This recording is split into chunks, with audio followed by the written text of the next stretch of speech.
کے جو جماعتیں پی ڈی ایم میں شریک ہیں، جن میں نہ صرف پاکستان مسلم لیگ نون ہے بلکہ اس میں دیگر جماعتیں بھی شامل ہیں جن کا تعلق کے بلوچستان سے، سندھ سے، کے پی سے، علاقائی اور قومی جماعتیں ہیں، تو میرے خیال میں تو یہ ہو سکتا ہے کہ ان کی کچھ اور سیکیورٹی ریزنز کی وجہ سے انہوں نے کہا ہو، یا جو آج کل ادروائز صورتحال ہے، لیکن پی ڈی ایم کا یہ پوائنٹ آف ویو نہ ہونا چاہیے، نہ ہے میرے خیال میں، اور ہم تو بلکہ یقین رکھتے ہیں۔ تو آپ کہہ رہے ہیں کہ جو راشد سمرو صاحب کی اناؤنسمنٹ ہے یہ صرف اور صرف ان کی جماعت کا موقف ہے، جے یو آئی ایف اپنی خواتین کو آنے سے روک رہی ہے، کہیں پر بھی پی ڈی ایم کے فورم سے اس کو اعلان نہ سمجھا جائے، پی ایم ایل این کی خواتین شرکت کریں گی؟ بالکل کرنا چاہیے انہیں۔ میں دیکھیے I was not part of the meeting، مجھ تک جو اطلاع ملی ہے میٹنگ میں کوئی ایسی قدغن نہیں لگائی گئی اور لگائی جا بھی نہیں سکتی، کیونکہ یہ نہ ہمارا منشور ہے، نہ یہ ہمارا پاسٹ ہے، اور نہ ہم سمجھتے ہیں کہ اس قسم کی جو جینڈر ڈسکرمنیشن ان حوالوں سے کر کے آپ پاکستان کو آگے لے جا سکتے ہیں یا پاکستان میں جمہوریت کا فروغ ہو سکتا ہے۔ خواتین کی ہم تو بلکہ اوپن جو حلقے ہیں ان پہ بہت ساری ہماری خواتین الیکٹ ہو کے آئی ہیں ریزرو سیٹس کے علاوہ، اور مسلم لیگ نون کی اگر آپ قیادت دیکھیں محترمہ مریم نواز شریف صاحبہ سے لے کے ہمارا بالکل جو لوور ٹیئر ہے اس میں بھی آپ کو خواتین پریزنس نظر آتی ہے، اور ہماری پارٹی کا یہ حسن ہے کہ وہاں پہ ہمارا جو جینڈر بیلنس ہے وہ بہت ساری جماعتوں سے بہتر ہے۔ صحیح، یہ نہیں اچھی بات ہے، اور اسی لیے حیرت بھی ہوئی کیونکہ نائب صدر خود آپ کی خاتون ہیں، تو یہ اعلان جو ہے یہ آج شام جلسے سے ایک روز پہلے کیا جاتا ہے، تو اس پہ بہت لوگوں کو حیرت ہو رہی تھی۔ چلیں، آپ نے کہا کہ جے یو آئی ایف کا اپنا ڈیسیجن ہے، بٹ میں اس پہ شرمیلا فاروقی صاحبہ آپ کا موقف ضرور جاننا چاہوں گی۔ جیسے ہم کہتے ہیں کہ جی نصف سے زیادہ آبادی جو ہے وہ خواتین کی ہے، پھر انفارچونیٹلی جن واقعات کا ذکر ابھی اعظم نذیر تارڑ صاحب بھی کر رہے تھے کہ جو آج کل ہم دیکھ رہے ہیں جو ہراسمنٹ ہے خواتین کے حوالے سے، جو بہت زیادہ کیسز آ رہے ہیں، لیکن یہ جو سمرو صاحب نے اس کا علاج نکالا کہ خواتین کو منع ہی کر دیا گیا کہ آپ ایک پولیٹیکل ایکٹیویٹی جو ہے آپ لوگ تمام، آپ کے علاوہ باقی جماعتیں بیٹھی ہوئی ہیں پی ڈی ایم کے فورم پر، یہ کیسا سولوشن ہوا کہ خواتین جو ہے وہ شرکت ہی نہ کریں؟ جی بہت شکریہ سعدیہ۔ دیکھیے یہ انتہائی افسوسناک بات کی گئی ہے اور میں اس کو بالکل کھلے لفظوں میں کنڈیم کروں گی۔ اگر یہ پوری پی ڈی ایم کا فیصلہ نہیں بھی ہے تو اس میں ایک بہت اہم جماعت جو جے یو آئی ایف ہے، اگر اس کا بھی فیصلہ ہے تو پوری پی ڈی ایم کو اس کو کنڈیم کرنا چاہیے تھا اور اس بات کو واپس دلوانا چاہیے تھا۔ بات یہ ہے کہ اگر خواتین کے ساتھ ہراساں ہو رہا ہے پبلک سپیسز کے اندر، تو اس کا مطلب یہ نہیں کہ آپ خواتین کو گھروں تک محصور کر دیں۔ مطلب یہاں پر جو وکٹم ہے، آپ وکٹم کو گھر میں بند کر رہے ہیں، اور جو پریڈیٹرز ہیں، جو یہ گھنونے جرائم کرتے ہیں یا اس قسم کی حرکتوں میں ملوث ہیں، ان کو تو آپ کھلی چھوٹ دے رہے ہیں، ان کو تو اور حوصلہ افزائی کر رہے ہیں، تو یہ تو کوئی جسٹیفیکیشن بنتی نہیں ہے۔ سادے یہ تو وہی بات ہے کہ اگر آپ روڈ پہ جاتے ہیں، گاڑی چلاتے ہیں اور ایکسیڈنٹ ہو جاتا ہے تو کیا اس کا مطلب ہے آپ گاڑی چلانا چھوڑ دیں گے ساری عمر کے لیے؟ گاڑی کو گھر میں رکھ دیں گے اور پھر آپ بھی گھر میں بیٹھ جائیں گے؟ یہ تو بڑی میرا خیال ہے کہ it doesn't even make sense۔ Unfortunately ہم نے اس قسم کا مائنڈ سیٹ، یہ ذہنیت ہم نے دیکھی ہے، اور ہم نے پڑھے لکھے لوگوں میں بھی دیکھی ہے، اور ہم نے سمجھدار ان لوگوں میں بھی دیکھی ہے جو at the helm of affairs ہیں۔ اب آپ دیکھیے کہ پی ڈی ایم کے پلیٹ فارم سے یہ بات آنا ایک ایسی جماعت سے جو دیکھیے نا مذہب کی بات کرتی ہے، مذہب کو بھی سیاست کے اندر لاتی ہے، تو مذہب میں تو کہیں بھی یہ نہیں لکھا کہ آپ خواتین کو بند کر دیں۔ اور ایک فعال جمہوریت کے اندر اور جہاں پر خواتین کے حقوق کی بات آتی ہے، وہاں پر تو خواتین کو وہی حقوق ہیں جو باقی کسی اور کو ہیں۔ میں کبھی اس بات کو نہیں کہتی کہ جی میرے وہی حق ہیں یا خواتین کے وہی حق ہیں جو مردوں کے ہیں۔ There is no comparison۔ اور جتنی عزت اور جتنے حقوق خواتین آپ کہہ رہے ہیں کہ اگر ایک جماعت کی طرف سے بھی آیا تو باقی جماعتوں کو کنڈیم کرنا چاہیے۔ جے یو آئی ایف کی طرف سے ہونے والا یہ اعلان، اور ساتھ ہی ساتھ آئی تھنک اگر خود مریم صاحبہ یا دیگر جو خواتین لیڈرز ہیں ان جماعتوں میں جو کہ پی ڈی ایم کے فورم پر اکٹھی ہیں، ان کی طرف سے اس وقت کوئی ٹویٹ آ جاتا، کوئی بیان آ جاتا کہ ہمارا کوئی تعلق نہیں ہے، یا وہ اپنے خواتین ورکرز کو انکریج کرنے کے لیے کچھ کہہ دیتے ہیں کہ شرکت کریں، اور یہ جے یو آئی کا ڈیسیجن تو ہو سکتا ہے، دیگر جماعتوں کا نہیں۔ میں نے جو کچھ تصاویر دیکھی اور جہاں تک میری انفارمیشن ہے، مریم صاحبہ آن لائن اس میٹنگ میں شرکت کر رہی تھی، I expect کہ ایٹ لیسٹ مریم صاحبہ کی طرف جی ویڈیو لنک کے ذریعے شامل ہے، کنڈمنیشن آتی ہے اور اس بات پہ احتجاج ہوتا کہ یہ غلط بات ہے. صحیح، بالکل ٹھیک ہے. اچھا، میں جمشید اقبال چیمہ صاحب آپ سے جاننا چاہوں گی، یہ جو ان کے جلسہ جو ہے وہ کل ہونے جا رہا ہے کراچی کا، آج ان کی میٹنگ ہوئی، اس میں اوبیسلی 2-4 چیزیں جو ابھی ہم ذکر کر رہے ہیں ان پہ بھی بات ہوئی ہے. اب کل کا جلسہ ان کا ہے، آپ لوگ کہتے ہیں کہ آپ کو کوئی خطرہ نہیں ہے، یہ جو مرضی کرتے رہیں، جتنی مرضی تحریک چلانے، پیپلز پارٹی ANP آلریڈی اس فورم کا حصہ نہیں ہے. لیکن پھر ایک سوال یہ آج اپوزیشن کی طرف سے اٹھایا جا رہا ہے کہ پھر آپ کو گھبراہٹ کیا ہے کہ آپ کے لوگ یہاں اسلام آباد سے جو وزراء ہیں وہ پہنچ گئے کراچی، وہاں جا کر پریس کانفرنسز کر رہے ہیں، وہاں جا کے سندھ کی حکومت کو اور PMLN کو ٹیک آن کر رہے ہیں. تو جب اس قسم کی چیزیں آتی ہیں، یہ فوری طور پہ وفاقی وزراء کی طرف سے ریاکشن آتا ہے، تو اس کو آپ لوگوں کی ویکنیس کے طور پہ اپوزیشن جو ہے وہ اجاگر کرنے میں کامیاب ہو جاتی ہے. بسم اللہ الرحمن الرحیم. دیکھیے، یہ کسی پولیٹیکل پارٹی کا یا حکومت کا کمیونیکیشن جو ہے اس کا حق ہوتا ہے اور اس نے کرنی ہوتی ہے. اگر فواد چودھری وہاں پہ ہیں تو کمیونیکیشن کے لیے ہیں. اور دوسری بات رہ گئی کہ اس جلسے میں جو میٹنگ میں جو ڈیسائیڈ ہوا یا بعد میں سومرو صاحب نے کہا، اس کا مطلب یہ ہے کہ لوکل جو گورنمنٹ ہے وہاں پہ صوبائی گورنمنٹ پیپلز پارٹی کی ہے. اس کا مطلب ہے کہ ان پارٹیوں کو پیپلز پارٹی کی حکومت پہ اعتماد نہیں ہے کہ وہ ان کی خواتین کی حفاظت کر سکتی ہے، یا ان کو اپنے ورکرز پہ اعتماد نہیں ہے، اپنے کارکن پہ اعتماد نہیں ہے کہ وہ خواتین کی عزت کر سکتے ہیں، یا جو سیکورٹی کا موسٹ پروبلی یہ جو انتظام ہے وہ JUI فضل الرحمان کے پاس ہوگا. ان کو اپنے جو براؤن کپڑے پہن کے آتے ہیں جو ان کے لوگ سیکورٹی کے ہزاروں کی تعداد میں بقول ان کے، وہ ہزاروں لوگ جو ہیں وہ خواتین کی عزت کے لیے وہ خطرہ ہیں یا وہ عورت کی عزت کو بچا نہیں سکتے. اس بات میں کوئی بھی سچی مان لی جائے کہ اگر پیپلز پارٹی ان کی دفاع نہیں کر سکتی، یا وہ آپ کہہ لیں جو وردی والے ہیں، دو چیزیں آپ کہہ رہے ہیں کہ یا تو ان کو پیپلز پارٹی کی صوبائی حکومت پر یقین نہیں ہے کہ وہ ایسی سیکورٹی فراہم کریں کہ جس میں خواتین محفوظ رہیں، یا پھر اپنے ورکرز سے ان کو خطرہ ہے.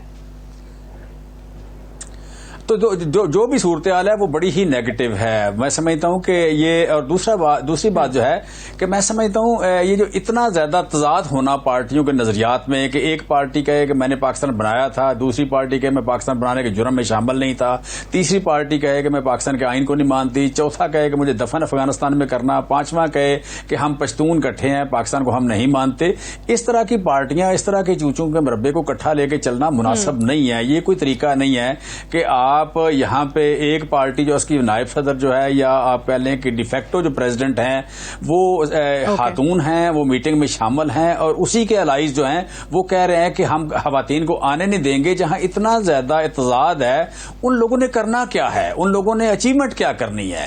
ان لوگوں کا کون سا ایجنڈا سانجھا ہو سکتا ہے؟ کون سا ایجنڈا جو ہے کامن ہو سکتا ہے؟ اور اگر کچھ کامن ہو سکتا ہے تو وہ پھر نیگیٹو ہو سکتا ہے، وہ پازیٹو نہیں ہو سکتا. وہ کہیں آپ کہہ لیں کنسنسس بلڈ کرنا نہیں ہو سکتا، وہ عوامی مفاد میں نہیں ہو سکتا، وہ کسی ایک اصولی موقف پہ نہیں ہو سکتا. وہ تو پھر یہی ہو سکتا ہے، کوئی ڈسٹریکشن تو ہو سکتی ہے، وہ پازیٹو ایجنڈا نہیں ہو سکتا. دوسری بات اس میں جو ہے کہ بلاول صاحب کا آپ نے ایک اوپننگ اسٹیٹمنٹ سنائی. بلاول صاحب کو سمجھ لینا چاہیے کہ بلاول صاحب جو ہیں وہ حکومت ہیں، وہ اپوزیشن نہیں ہے. وہ ان کو ہمیشہ as a statesman role play کرنا چاہیے کہ وہ بتائیں کہ میری حکومت نے یہ کیا. مثلا بلاول صاحب کو آج کا مہنگائی کا ذکر میری بہن انشاءاللہ بھی کیا نام ہے ان کا، شرمیلا فاروقی بھی ہیں، باقی بلاول صاحب بھی ہیں. انہیں ہمیں بتانا چاہیے کہ کراچی میں آٹا اتنا سستا ہے اور لاہور میں مہنگا ہے، یا آپ کہہ لیں کہ پشاور میں آٹا مہنگا ہے اور لاہور کراچی میں سستا ہے، یا گھی سستا ہے کراچی میں، یا آپ کہہ لیں کہ سندھ میں جو لیبر ریٹ ہیں وہ زیادہ ہیں، یا امپلائمنٹ ریشو بہتر ہے، یا وہاں زراعت بہتر ہے، یا وہاں صوبائی سبجیکٹ. ٹھیک ہے، آپ اس لیے کہہ رہے ہیں کیونکہ یہ جو چیز ہے وہ صوبائی سبجیکٹ بن جاتی ہے، تو وہ وہاں اگر ان کے صوبے میں آپ کہہ رہے ہیں کہ چیزیں سستی ہیں تو وہ بتا دیں، کیونکہ ایک صوبے کی حکومت ان کے پاس ہے. یہ مہنگائی والے ایشو پہ میں آ جاتی ہوں، اس پہ بعد میں بات کرتے ہیں. لیکن جو آپ نے پہلے ذکر کیا طاہر صاحب، اب ظاہر ہے بہت سارے لوگ جو ہیں وہ یہ سوال کرتے ہیں، آپ کی لیڈرشپ کے حوالے سے تھوڑا کنفیوژن تو ہے ہی، لیکن اس وقت آپ مجھے بتائیں کہ شہباز شریف صاحب جو کہتے ہیں مفاہمت آپ لوگوں نے کرنی ہے، PDM کے فورم پہ آپ لوگوں نے چارٹر آف پاکستان جو ہے وہ لے کر آنا ہے، آپ لوگوں نے سڑکوں پر آنا ہے، یا پھر آج مولانا صاحب نے دوبارہ سے جو تجویز دے دیا استعفوں کی، تو کرنا کیا چاہ رہی ہے PDM؟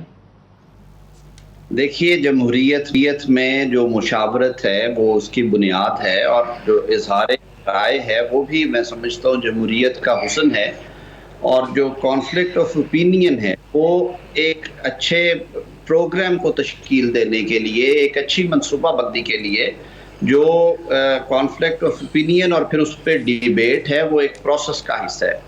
پی ڈی ایم میں ظاہر ہے مختلف سیاسی جماعتیں شامل ہیں، لیکن ان کا جو ایک مشترکہ بیانیہ یا ان کی ایک مشترکہ سوچ ہے وہ پاکستان کی بہتری ہے، اور پاکستان کے جمہوری نظام میں ایسی بہتری ہے کہ یہاں پہ حقیقی جمہوریت کے فروغ کے لیے کام کیا جائے، اور جو میاں صاحب نے کہا ووٹ کو عزت دو، اس کا نعرہ جو ہے بلند کیا جائے، نہ کہ آپ جو سلیکٹڈ یا انجینئرڈ کے ذریعے سے گورنمنٹ بنائیں۔ اسی حوالے سے پی ڈی ایم ایک پلیٹ فارم پہ جو پولیٹیکل پارٹیز ہیں ڈیموکریٹک فورم پہ آئیں، انہوں نے گفتگو کا آغاز کیا۔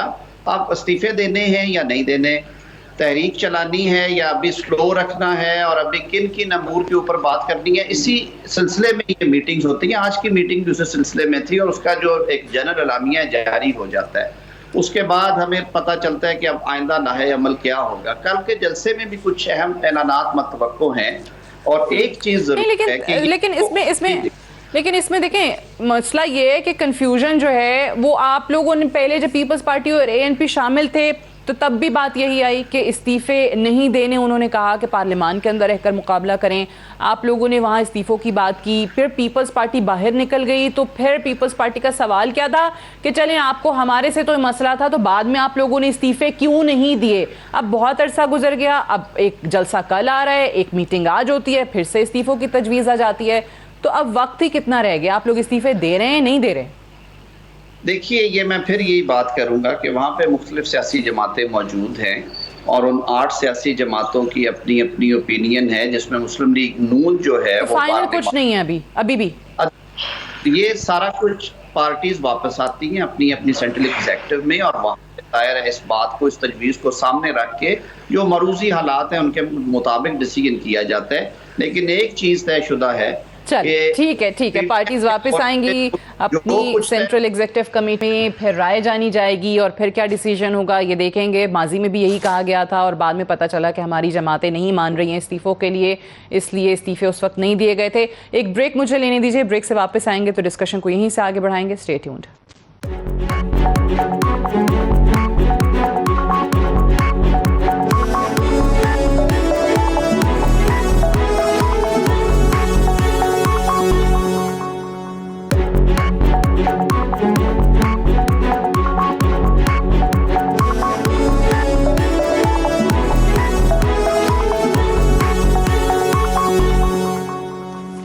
ویلکم بیک، پروگرام میں ایک بار پھر سے خوش آمدید۔ شرمیلا صاحبہ، آپ لوگ یعنی آپ سے مراد اپوزیشن کی جتنی جماعتیں ہیں وہ ایک چیز پر تو کنونسڈ ہیں، اور وہی چیز روز ہم سنتے بھی ہیں آپ لوگوں سے کہ یہ حکومت مہنگائی کنٹرول نہیں کر سکی، یہ نااہل لوگ ہیں، یہ ناکام ہو گئے ہیں عوام کو ریلیف دینے کے لیے۔ لیکن یہاں پر اگر واقعی یہ چیزیں ہیں تو عوام پھر یہ بھی تو دیکھ رہی ہے کہ اپوزیشن کی جو جماعتیں ہیں وہ بھی ناکام ہو گئے ہیں اپنے اس کلیم میں کہ ہم اس حکومت سے جلد ہی نجات دلائیں گے، عوام کو جان چھڑائیں گے۔ They can't even unite on one forum۔ ابھی کوئی کہتا ہے استعفے دے دیں، کوئی کہتا ہے سڑکوں پر آ جائیں، پھر آپ کہتے ہیں کہ جی پارلیمان کے اندر جو ہے جد و جہد ہم کریں گے، پھر ارلی الیکشن کی بات کرتے ہیں، تو عوام کو پھر یہ چیزیں بھی تو نظر آ رہی ہیں۔ سعدیہ بالکل صحیح کہہ رہی ہیں، اور عوام کو یہ بھی نظر آ رہا ہے کہ کون اس مشن کے اوپر گامزن ہے، کس نے یہ تحریک چلائی حکومت کو ہٹانے کی، اور کس نے اس تحریک کو نقصان پہنچایا۔ پی ڈی ایم کے اندر آج بھی جو ذکر ہوا اور جو مشورہ دیا گیا کہ جی استعفے دے دیں، ہمارا تو سوال یہ ہے کہ جس وقت پیپلز پارٹی سے ناراضگی ہوئی تھی اور پیپلز پارٹی کو شو کاز نوٹس دیا گیا تھا جو کہ غیر آئینی اور غیر اخلاقی تھا، اس وقت اگر پیپلز پارٹی نے آپ کو یہ کہا کہ جی ابھی استعفے دینے کا وقت موزوں نہیں ہے، تو پھر کیا ہوا ایسا کہ پی ایم ایل این ابھی تک ایوانوں میں بیٹھی ہے اور استعفے نہیں دے رہی ہے؟ کیا مصلحت ہے؟ کیا یہ صرف زور اور زبردستی اور یہ بندوق کی گولی پیپلز پارٹی کے گن پٹی پہ رکھنی تھی اور پی ڈی ایم کی تحریک کو نقصان پہنچانا تھا اور حکومت کو تقویت دینی تھی؟ دیکھیے جب تک ہم ساتھ تھے آپ نے دیکھا کہ تمام ضمنی انتخابات جو ہے ماں سوا ایک کے بلکہ ایون اپنی گھر کی سیٹ KPK کے اندر PTI نے لوز کری جس طریقے سے. اور ایک آپ نے دیکھا ہے ایک ٹیمپو بنا تھا جب پیپلز پارٹی ساتھ تھی, اور ایک جب بھی جلسہ ہوتا تھا پوری کی پوری حکومت جو ہے وہ ہل جاتی تھی. اور ان جلسوں کے بعد حکومت باور ہوئی, جو پہلے کہتی تھی سارے چور ڈاکو ہم تو ان سے بات نہیں کریں گے, وہ خود کہتے تھے آئیں مذاکرات کے ٹیبل پہ بیٹھیں اور یہ بات کریں, یہ کریں, پارلیمان میں بات کریں, پارلیمان. لیکن آپ دیکھیں جب سے پیپلز پارٹی PDM سے الگ ہوئی ہے, اس PDM کا کوئی وجود, کوئی وقت ہی نہیں رہی ہے. آج ہی کا آپ معاملہ دیکھ لیں نا, جس طریقے سے بات ہو رہی کیا جب تک پیپلز پارٹی نقصان پہنچانے والی جو ہے وہ PMLA نے, یہ بات کبھی ہوئی تھی کہ خواتین جو ہے وہ جلسے میں نہیں آ سکتی, وہ شرکت نہیں کر سکتی, اس قسم کی کوئی بات ایسی ہوئی تھی کبھی زندگی میں؟ اور میں آپ کو ایک بات بتاؤں, جہاں تک مہنگائی, بے روزگاری اور غربت کا تعلق ہے, جو تاریخی طور پہ اس حکومت نے لوگوں کو, پاکستان کو اپنے گھٹنوں پہ لے آیا ہے. دیکھیے عوام پریشان ہے. پچھلے 3 سالوں میں 80 بار بجلی کی نرخوں میں اضافہ ہوا, 80 بار, 80 ٹائمز. سعدیہ, یہ انسان سوچ کے ہی چکرا جاتا ہے. ہوا ہے, بالکل مہنگائی ہے, اس سے کوئی انکار نہیں کر سکتا. بٹ آپ یہ مجھے بتائیں کہ بلاول صاحب جو ارلی الیکشن کی بات کر رہے ہیں, بہت وثوق سے ان کو لگتا ہے کہ ارلی الیکشن ہوں گے, تو کس بنیاد پہ یہ کہہ رہے ہیں؟ دیکھیے کوئی غیرت مند شخص ہوتا یا کوئی, دیکھیں نا 5 بار آپ وزیر خزانہ تبدیل کر چکے ہیں, 6 بار آپ FBR کا چیئرمین تبدیل کر چکے ہیں. مسئلہ ان لوگوں میں نہیں ہے جن کو تبدیل کیا جا رہا ہے, مسئلہ آ رہا ہے اس شخص کے اندر, اس شخص کے ویژن میں جو وزیر اعظم کے منصب پہ بیٹھا ہے. کابینہ میں رد و بدل ہوتا رہتا ہے, ایک وزارت. چلیں میں ذرا اس کا, ٹھیک ہے میں جواب لے لوں ذرا چیمہ صاحب آپ سے. یہ مہنگائی تو ایک ایسا معاملہ ہے کہ جس پہ خود وزیر اعظم صاحب جس کا اعتراف کرتے ہیں, اس شخص کو فارغ کریں. ٹیم کی تبدیلی سے, وزیروں کی تبدیلی سے, جیسے شرمیلا صاحبہ کہہ رہی ہیں کہ کیسے چیزیں تبدیل ہوں گی. اب آج بھی وزیر اعظم صاحب جو ہیں وہ بتاتے ہیں کہ انویسٹمنٹ بہت آ رہی ہے, میکرو اکنامک انڈیکیٹرز بڑے زبردست ہو گئے ہیں, لیکن اس کا ٹرکل ڈاؤن ایفیکٹ جو ہے وہ عوام تک نہیں پہنچ رہا. دیکھیں 2 باتیں میں کروں گا. ایک تو یہ کہ میں سمجھتا ہوں غیرت کا معاملہ تو ہم نہ ہی چھیڑیں, وہ شرمیلا صاحب اپنا کیا نام ہے ناراض ہو جائیں گی, مناسب نہیں ہے یہ, اس کو تو رہنے دیں. اچھا, دوسری جو بات اس میں ہے کہ میں چونکہ سندھ میں گورنمنٹ ہے پوری اور اس میں شہر بھی کافی سارے ہیں, میں چاہ رہا ہوں کہ لاہور میں بہت مہنگائی ہے اور اسلام آباد میں, پشاور میں بڑی مہنگائی ہے, میں سندھ شفٹ ہونا چاہتا ہوں. مجھے کسی شہر کا کوئی ایڈریس دے دیں, میں وہاں شفٹ ہو جاؤں تاکہ وہاں آٹا مجھے سستا مل جائے, وہاں گھی سستا مل جائے, وہاں مجھے آپ کہہ لیں کہ دال سستی مل جائے, وہاں مجھے کوئی یو کین سے چینی سستی مل جائے, زرداری صاحب کی اپنی ملیں ہیں چونکہ ساری, تو وہ آپ پہلے مجھے سستی مل جائے. مجھے کوئی ایسی جگہ بتا دیں, چلو میں بھی خوش ہو جاؤں. اگر ان کے پاس نہیں ہے تو یہ سارے سبجیکٹ ان کے اپنے ہیں. پھر مجھے, میں سمجھتا ہوں کہ یہ انڈرسٹینڈ کریں کہ یہ گورنمنٹ ہیں اور ان کی کوئی ذمہ داری ہے, اور جہاں جہاں جس ذمہ داری سے یہ فیل ہو رہے ہیں وہاں پہ جسے کہتے ہیں منہ چھپا لیں, اس کا ذکر نہ کریں, لب سی لیں, اس کی بات اتنی ڈٹائی سے یا اتنی اوپنلی بات نہ کریں. تیسری جو بات اس میں ہے کہ یو کین سے, جنہوں نے بات کی ہے اس کی, آپ نے سوال کیا کہ عوام کو ٹرکل ڈاؤن کا اس میں تھوڑا سا 2 منٹ صبر کرنا, میں اس کو بتا دوں کہ ٹرکل ڈاؤن کا آپ دیکھیں, اس وقت ہم کہتے ہیں کہ آپ کی 4 انڈسٹریز جو بڑی انڈسٹریز ہیں, پہلی بات تو ایگریکلچر ہو گئی, دوسری آپ کہہ لیں ہاؤسنگ ہے, پھر آپ کی ٹیکسٹائل ہے, پھر آپ کی آٹو اگر دیکھیں, پھر آپ کی you can say IT industry ہے. یہ بڑی انڈسٹریز ہیں پاکستان کی, یہ بڑی انڈسٹریز. پھر آپ شوگر کی دیکھ لیں, آٹے کی دیکھ لیں, یہ ساری کی ساری انڈسٹریز 17, 18, 19, 20% کے حساب سے ترقی کر رہی ہیں. 11 سال بعد اس ملک میں یہ ایکسپورٹ بڑھی, اور ٹیکسٹائل کی ایکسپورٹ 4 ارب ڈالر بڑھ گئی. اب منتھلی جو گروتھ ہو رہی ہے 17-18% گروتھ ہو رہی ہے. اب اس کا امپیکٹ کیا آیا ہے کہ ہاؤسنگ میں دیکھیں 2 جگہ ہیں, جو جسے غریب کہتے ہیں وہ 2 جگہ ہیں. سب سے زیادہ کسان غریب ہے, کسان کو 1100 ارب روپے زیادہ ملا اور اس کا تعداد بہت زیادہ ہے. دوسری جگہ دیکھیں کہ آپ کا جو انسکلڈ ورکر ہے وہ آپ کا, آپ کہہ لیں کہ یہ جو کنسٹرکشن انڈسٹری ہے اس میں ہے. اب آپ سمپل سی بات ہے کہ کوئی بندہ کیلکولیٹ کر لے کہ 2 سال پہلے یا 3 سال پہلے مزدور کی دیہڑی کتنی تھی اور آج کتنی ہے. کم از کم 50% سے زیادہ اس کی دیہڑی بڑھ گئی ہے. مستری جو تھا اسکلڈ ہے تھوڑا سا, جو ٹائل لگاتا ہے, جو اینٹ لگاتا ہے. اچھا, تو آپ کہہ رہے ہیں کہ یہ وہی والی بات ہوگی جو آپ کے اکثر لوگوں سے میں نے سنی ہے, وہ کہتے ہیں کہ جناب اگر مہنگائی بڑھی ہے, چیزوں کی قیمتیں بڑھی ہیں, تو بائنگ پاور بڑھ گئی ہے. آپ یہ واقعی سمجھتے ہیں؟ جی میں یہی کہہ رہا ہوں، جی میں یہی کہہ رہا ہوں، اگر عام آدمی کی بات کریں تو اس کو تو مطلب ہے کہ گھی مہنگا ہو گیا، آٹا مہنگا ہو گیا، چینی مہنگی ہو گئی ہے، دالیں مہنگی ہو گئی ہیں. میری بہن مجھے میں بتا رہا ہوں، میں سمجھتا کیا ہوں، میں بتا رہا ہوں، میں کہہ رہا ہوں کہ مزدور کی تنخواہ جو ہے وہ 700 روپے سے 1100 روپے ہو گئی دیہڑی اس کی، اور آپ کے مستری کی جو تھی وہ 1300 سے اٹھ کے 2000 یا 1900 یا 1800 روپے اس کی دیہڑی ہو گئی، 50% کم از کم بڑی. پھر آپ کی جو گورنمنٹ کا ملازم تھا اس کی 30% سیلری بڑھ گئی اس سال. سو پھر اس کے ساتھ پھر بھی مہنگائی ہے، جن لوگوں کی انکم نہیں بڑھی ان کے لیے پھر بھی مہنگائی موجود ہے، لیکن اس مہنگائی کے لیے 936 ارب پہلی بار اس گورنمنٹ نے رکھے تاکہ ان کو چیزیں سستی دیں، اور ہم سستی دے رہے ہیں. اور لاسٹ بات ہے کہ اس مہنگائی کے باوجود پاکستان دنیا کے 193 ملکوں میں سب سے سستا ملک ہے. اس علاقے کے اس خطے کی اگر بات کریں تو اس خطے میں بنگلہ دیش کی بات کریں، افغانستان کی بات کریں، بھوٹان کی کریں، نیپال کی کریں، میں اس پہ بھی ذرا بات کروں گی کیونکہ شرمیلا صاحبہ صاحب نے سوال بھی کیا ہے. آج سندھ حکومت کے حوالے سے وفاقی وزیر اطلاعات فواد چودھری جن کا ہم پہلے ذکر کر رہے تھے، انہوں نے بھی بڑے سوالات اٹھائے اور پتہ نہیں کتنے اربوں کا بتا سندھ حکومت کو انہوں نے دیے. ذرا پہلے وہ شارٹ سنا لیں، میں شرمیلا صاحبہ سے اس کا جواب لینا چاہتی ہوں. مراد علی شاہ صاحب سے بھی کہیں کہ آپ اپنی 13 سال کی کارکردگی تو ہمارے سامنے رکھیں. چلیں کوئی جھوٹا سچا کوئی اپنی منسٹریز میں بتائیں تو صحیح کہ 13 سال پہلے جب پیپلز پارٹی اقتدار میں آئی تھی تو سندھ کی کیا حالت تھی اور وہ کیسے بہتر ہوئی. پی ایم ایل این کو چاہیے کہ اپنی اپوزیشن کی 3 سال کی کارکردگی سامنے رکھے. پہلے نون لیگ کے اندر فیصلہ کریں کہ لیڈر کون. آدھے لوگ مریم نواز کے پیچھے لگے ہوئے ہیں، آدھے لوگ آپ کے پیچھے لگے ہوئے ہیں. نواز شریف صاحب کو سمجھ نہیں آ رہا کہ انہوں نے شادیاں اٹینڈ کرنی ہیں یا انہوں نے سیاست کرنی ہے. لنڈن کے $1 ملین کے صرف جو لنڈن میں جو ایونٹ تھا ولیمے کا وہ $1 ملین سے اوپر کا تھا. ہمیں کوئی اعتراض نہیں ہے، ہم شادیاں کریں ضرور کریں، ہمارے پیسوں سے تو نہ کریں نا. آپ پیسے ہمارے لے گئے ہیں، سارے پورا خاندان وہاں بیٹھا ہوا ہے. چلیں، لیکن اس میں جو پیپلز پارٹی کے حوالے سے بات ہوئی ہے شرمیلا صاحبہ، پہلے ذرا کوئکلی اس کا جواب دے دیں، پھر میں اعظم صاحب کی طرف جاؤں گی. اور یہ آج ان کے بڑے لوگ کہہ رہے ہیں کہ 1900 ارب ہم نے دیا ہے 3 سالوں میں پیپلز پارٹی کی سندھ حکومت کو. اس کا جواب تو دے دیں، ہماری 3 سال کی کارکردگی پہ بہت بات کرتے ہیں. چیمہ صاحب کو ذرا ایڈریس بھی بتا دیں، وہ کہہ رہے ہیں کسی شہر کا جہاں پہ چیزیں سستی مل رہی ہیں. کاش میرے پاس کوئی ایڈریس ہوتا. یہ تو سوال مجھے ان سے کرنا چاہیے، حکومت میں یہ بیٹھے ہوئے ہیں کہ یہ کوئی شہر مجھے بتا دیں جہاں پر بیچارے پاکستانی جا کے سستا آٹا، چینی اور دودھ اور ادویات لے لیں. حکومت تو ان کی ہے تو یہ ان کو بتانا چاہیے. ذمہ داری آپ کی ہے میری بہن، ذمہ داری آپ کی ہے، آپ کی حکومت ہے.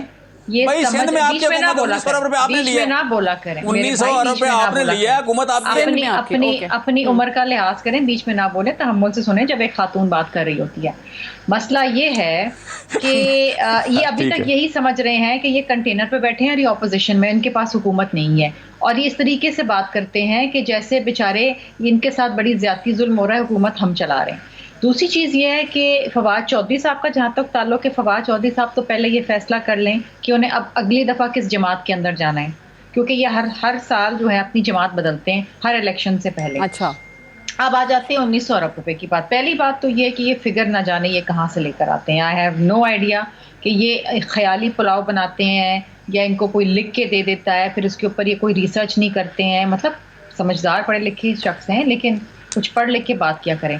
اور چلیں جتنے بھی ارب دیے گئے وہ ان کی جیب سے نہیں گئے ہیں، وہ سندھ کا حق تھا. NFC ایوارڈ میں جو ہمارا حق بنتا ہے وہ ہمیں ملتا ہے، یہ اپنے گھر سے بنی گالا سے لا کے ہمیں نہیں دے رہے. دوسری چیز یہ ہے کہ ان سے جب بھی آپ ان کی کارکردگی کی بات کریں گے نا، جیسے ابھی ہم 3 سال کی انہوں نے بڑی ایک وہ عیسیٰ خیلی صاحب نے آ کے ایک نغمہ گا دیا، فلاں ہو گیا، بس ڈول ڈھماکے ان سے کروا لو، باقی ان کے پاس بتانے کے لیے اپنی پرفارمنس کے حوالے سے کچھ بھی نہیں ہے. تو یہ کیا کرتے ہیں، جواب نہیں ہوتا ان کے پاس. یہ کیا کرتے ہیں پھر، یہی سوال، یہی بد زبانی اور یہی گالیاں کہ جی تم نے کیا کیا تو فلاں. یہ بتاؤ نا، آپ مہنگائی کتنی نیچے لے کر آئے، آپ غربت کتنی نیچے لے کر آئے، آپ بے روزگاری آپ نے کتنی کم کری. آپ نے وعدہ کیا کروڑ نوکریوں کی، آپ نے 10 کروڑ کو آپ نے جناب تقریباً کوئی 2.5 سے 3 کروڑ لوگوں کو بے روزگار کر دیا. آپ نے کہا کہ جی ہم گھر بنا کے دیں گے، آپ نے لوگوں کو بے گھر کر دیا. آپ نے لوگوں کے ہاتھوں سے نوالا چھین لیا، جو ایک وقت کی روٹی کھاتا تھا آج وہ بھی نہیں کھا سک رہا ہے. بات یہ ہے کہ میں نے ایک سوال اسمبلی کے اندر دکھایا تھا، اس کا جواب آج تک انہوں نے نہیں دیا. کرونا وائرس کے حوالے سے 1.5 ارب روپے، 1.5 ارب روپے جو ہے مختلف، کوئی ورلڈ بینک سے ملا تھا، کوئی ایشین ڈیولپمنٹ بینک سے ملا تھا، کوئی یورپین یونین سے ملا تھا. وہ ان کی اپنی رپورٹ ہے آڈیٹر جنرل کی کہ وہ پیسے کہاں ہیں، وہ آج تک نہیں جواب دے رہے ہیں. یہ تو میں ایک چوری کا آپ کو بات بتا رہی ہوں. چینی چور الگ ہیں، آٹا چور الگ ہیں، پیٹرول چور الگ ہیں. اوکے چلیے مجھے ایک بریک کے لیے کہا جا رہا ہے، میں بریک سے واپس آ کر اعظم نذیر طاہر کی طرف بھی آؤں گی. یہ جو ہم بار بار بات کر رہے ہیں، یہ جن مسائل کا ذکر اس وقت شرمیلا صاحبہ نے بھی کیا یا چیمہ صاحب جو ہیں وہ سندھ حکومت سے سوال کر رہے ہیں، سو آخر فوری ریلیف کیا کوئی حل ہے؟ فوری ریلیف عوام کو دینے کے لیے کسی بھی اس وقت سیاسی جماعت کے پاس؟ چارٹر آف پاکستان کی بھی بات کی جا رہی ہے، لیکن کیا بھی وہ پاکستان کے عوام کے مسائل کا حل نکال سکتا ہے؟ اس پہ بھی ذرا بات کریں گے ایک وقفے کے بعد.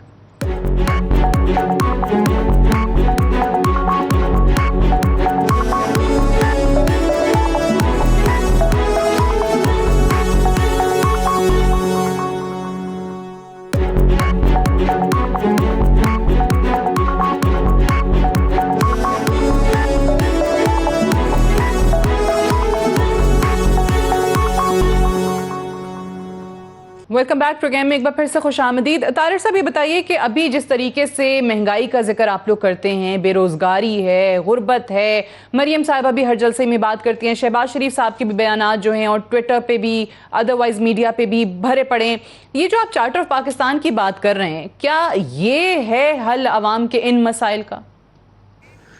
دیکھیے میں تو تقریروں پہ نعروں پہ بات نہیں کرتا، میں تو اعداد و شمار پہ بات کروں گا. ابھی بات ہو رہی تھی، چیمہ صاحب نے بڑے بلند و دعوے کیے، بڑے بھائی ہیں، لیکن جو فیکٹ آف دا میٹر ہے کہ آپ جو پچھلے 5 سالہ دور تھا پاکستان مسلم لیگ نون کا، اس میں آپ نے دیکھا کہ ہزاروں میگا واٹ جو ہے بجلی، اس کی پروڈکشن کے جو کارخانے تھے جو اس کو بنایا گیا، سینکڑوں کلومیٹرز کے موٹر ویز بنے، میس ٹرانسپورٹ کے پروجیکٹس ہوئے لاہور میں، پنڈی، اسلام آباد، ملتان میں.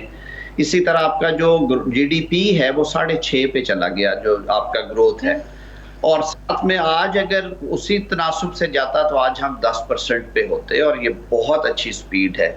آپ کا روپیہ مستحکم رہا، ساری دنیا نے دیکھا کہ ڈالر جو ہے وہ 97.8 سے لے کے 1045 تک ٹریڈ ہوا، جو آج 166 پہ جا پہنچا ہے.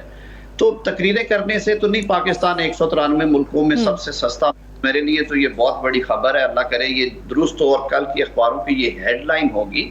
اب چیزیں کام کرنے سے ٹھیک ہوتی ہیں، گورننس سے ٹھیک ہوتی ہے. ٹھیک کہا شرمیلا بی بی نے کہ کنٹینر والی جو پالیٹکس ہے وہ گورنمنٹ اس سے نہیں چلتی، اس سے آپ بگاڑ تو کر سکتے ہیں، آپ سنوار نہیں سکتے. اس کے لیے آپ کو یکسو ہو کے، ایک وزیر خزانہ 5 سال رہا اسحاق ڈار، اس پہ 50 باتیں ہوئی لیکن اس نے ڈیلیور کیا. آج لوگ اس لیے یاد کرتے ہیں کہ روپیہ اتنا بے توقیر نہیں ہوا. اب یہ کہیں گے جی اس لیے بے توقیر ہوا کہ جی ان کی پالیسیز کی وجہ سے. پالیسیز اگر خراب ہوتی تو 6.5% پہ آپ کا گروتھ ریٹ نہ جاتا. پالیسیز خراب ہوتی تو یہ ساری چیزیں میں نے جو گنوائی ہیں یہ میٹیریلی ہوئی ہیں اس ملک میں. اگر قرض لیا ہے تو پاکستان چیزیں نظر آئی ہیں. یہ تو قرض لے کے پتہ نہیں کہاں، یہ قرض لے کے کیا کر رہے ہیں؟ قرض لے کے روٹیاں پکا کے کھلا رہے ہیں، قرض لے کے یہ لوگوں کی جیبوں میں کیش ڈال رہے ہیں کہ ان کی وہاں پہ غریب آدمی میں ان کی جو ریپوٹیشن ہے وہ ٹھیک ہو. اس طرح ملک چلتے ہیں. کاروبار ٹھپ پڑے، مہنگائی نے کھا لی ہے. اب اس کے لیے اپوزیشن اچھا چلیں، آپ کہہ رہے ہیں اس طرح نہیں چلتے. پرسوں تو تقریر میں وزیر اعظم نے بہت چیزیں گنوائی، ریمیٹنسز میں اضافہ، انہوں نے کرنٹ اکاؤنٹ ڈیفیسٹ کی بات کی. ابھی چیمہ صاحب بھی کہہ رہے تھے ٹیکسٹائل سیکٹر، کنسٹرکشن. وہ بھی میں بتا دیتا ہوں، وہ کووڈ کی وجہ سے کچھ چیزیں بلیسنگ ان ڈسگائز ہے، اور مجھے خوشی ہے پاکستان میں اگر یہ چیزیں، کووڈ کی وجہ سے بہت ساری دنیا نے اپنی انڈسٹری بند کر دی اپنی لیبر کو بچانے کے لیے کہ وہ میس جو ایک کام ہے اس کو نہیں ہونے دینا چاہتے تھے. ہم نے ہمت کی، جرت کی، ہماری فیکٹریز کھلی رہی اور ہم نے آرڈرز لوگوں کے پورے کیے. وہ ظاہر ہے اس میں اضافہ ہونا تھا. اسی لیے باہر چلیں آپ کہہ رہے ہیں کہ کووڈ کی وجہ سے ہوا، وہ بلیسنگ ان ڈسگائز ثابت ہوا. میں ذرا چیمہ صاحب اس کا ذرا کوئکلی جواب دے دیں، اور مجھے یہ بھی ساتھ ہی میرا سوال ایڈ کر لیں کیونکہ ٹائم تھوڑا رہ گیا. یہ ای وی ایم کے بارے میں اب آپ کیا کریں گے جو الیکشن کمیشن نے بھی آج اعتراضات ریز کر دیے ہیں؟ دیکھیں میں مطلب میرا پہلا پروگرام ہے طارڑ صاحب کے ساتھ، وہ یہ بہت سارے مسلم لیگ نون کے لوگوں سے زیادہ ریزنیبل ہے. میں جسٹ ایک دو فگر ان کی ٹھیک کر دوں. سر آپ کی جو گروتھ ہوئی وہ 3% سے لے کے جو میکسیمم ہوئی 5.6% ہوئی تھی، 6.5 نہیں ہوئی تھی. لہٰذا 1% گروتھ آگے پیچھے کرنا نہ کریں. دوسری بات یہ ہے کہ سر ایک منٹ سر، دوسری بات اس میں یہ ہے کہ یہ جو یو کین سے کہ ایک بندہ وہ رکھا جاتا ہے کہ وہ نالائق ہو یا لائق ہو اگر رشتہ دار ہو. اگر رشتہ دار نہ ہو تو لوگوں کو میرٹ پہ رکھا جاتا ہے. اگر کوئی پرفارم نہ کرے تو اسے چینج کر دیا جاتا ہے. لہٰذا ہماری رشتہ داری نہیں ہے، لہٰذا ہماری یہ مجبوری نہیں ہے، یہ ہماری اسٹرینتھ ہے، یہ ہماری ویکنیس نہیں ہے. اور تیسری جو بات ہے کہ جو ڈالر جو ہے اس کی جو ریڑھ لگی، ڈالر بے قدرہ ہوا، وہ شاہد حقان عباسی صاحب کے دور میں ہو گیا تھا. اور شاہد حقان عباسی صاحب اگر آپ یاد رکھیں، آج بھی ان کی شکل دیکھیں تو مسلم لیگ نون کے وزیر اعظم تھے، وہ کسی اور کے وزیر اعظم نہیں تھے. جب ہمارے پاس گورنمنٹ آئی اس وقت آپ کا ڈالر 102 روپے سے اٹھ کے 128 پہ آ چکا تھا، اور اگلے ایک مہینے میں اسی فلو میں وہ 160 روپے کا ہو گیا تھا. اس کا وہی امپیکٹ تھا. اور تیسری بات یہ کہ آپ کے ریزرو جو تھے اتنے تھے کہ آپ ٹیکنیکلی ڈیفالٹ کر چکے تھے. آپ کے پاس 3 مہینے کی امپورٹ کے پیسے نہیں تھے. آپ کے پاس جو سٹاک ایکسچینج دنیا کی تھی ان کو اگر پیسے واپس مانگ لیتے آپ کے پاس نہیں تھے. اسے کہتے ہیں ٹیکنیکلی ڈیفالٹ کرنا. ہمیں ٹیکنیکلی ڈیفالٹڈ ملک ملا. اور پھر جو بجلی آپ نے پیدا کی، آپ نے بالکل بجلی پیدا کی اور بجلی پیدا کی لیکن اس کی ٹرانسمیشن نہیں کی. آپ کے پاس بجلی 30,000 میگا واٹ تھی اور آج کی آپ کے پاس ٹرانسمیشن کبھی بھی 20,800 سے زیادہ نہیں ہوئی. اگر 20,800 سے زیادہ نہیں ہوئی تو پھر اس کا مطلب ہے کہ آپ نے بجلی پیدا کرنے میں کمیشن بنا لی لیکن آپ نے نہیں بنایا اس کو. جواب ٹائم بہت تھوڑا رہ گیا، پھر مجھے شمیلہ صاحبہ کا موقف اس پہ جاننا ہے. جی ای وی ایم میں سمجھتا ہوں کہ دیکھیں یہ الیکشن جو ہوتا ہے وہ فری ہوتا ہے، فیئر اینڈ فری ہوتا ہے اور یہی ہونا چاہیے. اس کے بارے میں جو ان کے کنسرن ہو ہم ایڈریس کریں گے. لیکن اب وہ دھاندلی یا جعلی جو آپ کہہ لیں کہ لسٹیں تھیں الیکشن کیا ووٹر لسٹیں، ان پہ کام نہیں چلے گا. آپ اپنے کنسرن بتائیں. اب جس ادارے نے کروانا ہے الیکشن کمیشن ان کے کنسرنز آ گئے. ٹھیک ہے، گاٹ یور پوائنٹ. شرمیلا صاحبہ پھر تو کوئی اعتراض نہیں ہوگا نا. کنسرنز انہوں نے بتا دیے ہیں. چیمہ صاحب کہتے ہیں کہ وہ اعتراضات ہم دور کرنے کو تیار ہیں. دور ہو جائیں گے پھر شفاف انتخابات ہو جائیں گے. سعدیہ، دنیا میں صرف 8 ایسے جمہوری ممالک ہیں جن کے اندر ای وی ایم استعمال کیا جاتا ہے اور اس میں سے ایک بھارت بھی ہے. اور 2014 کے اندر بھارت میں ای وی ایم جو ہے وہ ہیک ہو گیا تھا. ٹھیک ہے، سو یہ ڈیٹا بھی ہیک ہو جاتا ہے. اس کے بھی بڑے مسئلے مسائل ہیں.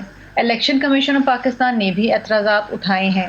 دیکھیے، اگر ایک پروسیس جس کی بنیاد پہ آپ الیکشنز کو شفاف اور منصفانہ بنانے جا رہے ہیں، اگر وہی کنٹروورشل ہو جائے، اسی پہ ابہام ہو، تو آپ کا الیکشن پروسیس اگین پھر کنٹروورشل ہو جائے گا.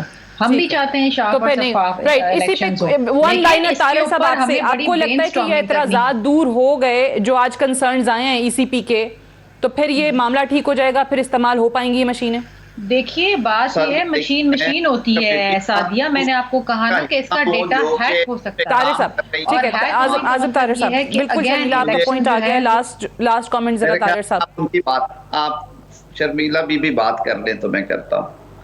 بات یہ ہے کہ پارلیمان میں جو کمیٹی بنی ہوئی ہے، آپ کر لیں طارق صاحب، ٹائم ختم ہو رہا ہے. جی، اسٹینڈنگ کمیٹی میں یہ ساری چیزیں دیکھی گئی ہیں. سپریم کورٹ پاکستان نے کہا تھا کہ آپ ضرور کریں، اوورسیز کا بھی کریں، یہ بھی کریں، لیکن انہوں نے کہا ضمنی میں اس کو ضرور ٹرائی کیجئے گا. حکومت کی اگر نیت ہوتی تو یہ ضمنی انتخابات میں اب تک یہ کر چکی ہوتی. دوسری بات، آخری بات میں یہ کہوں گا کہ یہ ایسا فیصلہ ہے جو کہ کنسنسس سے ہونا چاہیے، عددی اکثریت پہ نہیں ہونا چاہیے. دنیا جہان میں الیکشن ریفارمز جو ہیں وہ کنسنسس کے ساتھ ہوتی ہیں. ہم بڑی نیک نیتی کے ساتھ بیٹھے ہوئے ہیں. سینٹ میں ساری جماعتوں کی نمائندگی ہے اس پارلیمانی کمیٹی میں. حکومت کو آپ کہتے ہیں اس معاملے کو کنسنسس کے ساتھ چاہیے، کنسنسس سے یہ ہونا چاہیے. بہت شکریہ سینیٹر اعظم نذیر طارڑ صاحب، جمشید اقبال چیمہ صاحب اور شرمیلا فاروقی صاحبہ پروگرام میں جوائن کرنے کے لیے.